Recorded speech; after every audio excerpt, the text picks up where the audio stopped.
সাধারণ একটি গোলাকার অ্যালুমিনিয়ামের পাতলা পাত থেকে তৈরি হয় আমাদের অতি পরিচিত রান্নাঘরের চকচকে রূপালী হাঁড়ি পাতিল বা কড়াই। এই সাধারণ জিনিসটির পেছনে রয়েছে শ্রমিকের দীর্ঘ পরিশ্রমের গল্প।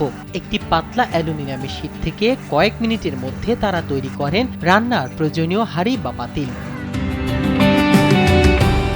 বাংলাদেশের বিভিন্ন অঞ্চল থেকে যে স্কার্ফগুলো আসে, ওই স্কার্ফগুলো আমরা গালায় ফেলাই।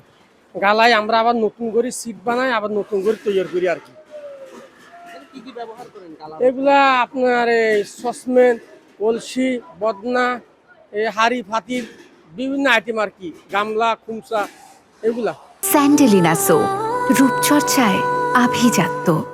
চট্টগ্রামের বর্দারহাট এলাকার সরু গলির দুই পাশে ছোট ছোট কারখানায় প্রতিদিন তৈরি হয় হাজার হাজার হাঁড়ি পাতিল, কড়াই, কলস সহ প্রয়োজনীয় নানা তৈজসপত্র, যা পরে দেশের বিভিন্ন বাজারে বিক্রি হয় এবং শেষ পর্যন্ত পৌঁছে যায় সাধারণ মানুষের রান্নাঘরে। তো আমাদের এই অ্যালুমিনিয়ামে প্রায় 50% উপরে রিসাইকেল আছে, যার কারণে ক্রেতারা এই জিনিসটা কেনার জন্য খুবই আগ্রহী। অ্যালুমিনিয়াম এবং ননস্টিকের ভিতরে পার্থক্য হলো, অ্যালুমিনিয়াম যখন পুরাতন হয়ে যায় এটা একটা ভ্যালু পাওয়া যায়, কিন্তু ননস্টিকের ক্ষেত্রে তা পাওয়া যায় না। হাঁড়ি তৈরির কাজ শুরু হয় অ্যালুমিনিয়ামের পাতলা শীট দিয়ে। এই শীট থেকে প্রথমে গোলাকার টুকরো কাটা হয়, পরে এই ধাতুর টুকরোগুলো মেশিনে বসানো হয়। এরপর শুরু হয় মেটাল স্পিনিং নামের একটি প্রক্রিয়া। মেশিন দ্রুত ঘুরতে থাকে এবং দক্ষ কারিগর বিশেষ যন্ত্র দিয়ে চাপ দিয়ে সেই ধাতুকে ধীরে ধীরে বাঁকিয়ে হাঁড়ি পাতিলের আকার দেয়। এই পর্যায়ে কাটিং, স্লিপিং, রিমিং ও পলিশিং সহ কয়েকটি ধাপ পার হতে হয়। সবকিছু ঠিকভাবে হলে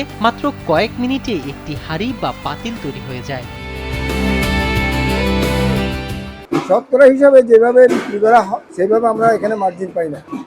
আমরা এই 5-7 টাকা পাইয়ে থাকি। তবে এই চকচকে তৈজসপত্রের পেছনের জীবন কারিগরদের জন্য খুব একটা সহজ নয়। ভারী যন্ত্রের পাশে প্রতিদিন প্রায় 10 থেকে 12 ঘন্টা কাজ করতে হয় অনেক শ্রমিককে। মেশিন খুব দ্রুত ঘোরে, তাই সামান্য অসাবধানতা বড় দুর্ঘটনার কারণ হতে পারে। তবুও কারিগরের দক্ষতা আর পরিশ্রমে প্রতিদিন তৈরি হচ্ছে অসংখ্য রান্নার পাত্র। অবশেষে ধাপে ধাপে হাঁড়িগুলোকে কেমিক্যাল ও বাফিং মেশিন দিয়ে ভালোভাবে ঘষে পরিষ্কার করা হয়। এতে ধাতুর উপরের অংশ মসৃণ হয়ে যায় এবং হাঁড়িগুলো প্রায় উজ্জ্বল রূপালী রং। এরপর এগুলো পাইকারদের মাধ্যমে বিভিন্ন বাজারে পাঠানো হয়, যেখান থেকে মানুষ কিনে নিয়ে আসে নিজের রান্নাঘরে। এভাবেই ধাতুর রূপান্তর আর পরিশ্রমের ঘামের মিশেলে তৈরি হয় একটি সাধারণ হাঁড়ি, যা প্রতিদিন নীরবে রান্নার সঙ্গী হয়ে থাকে।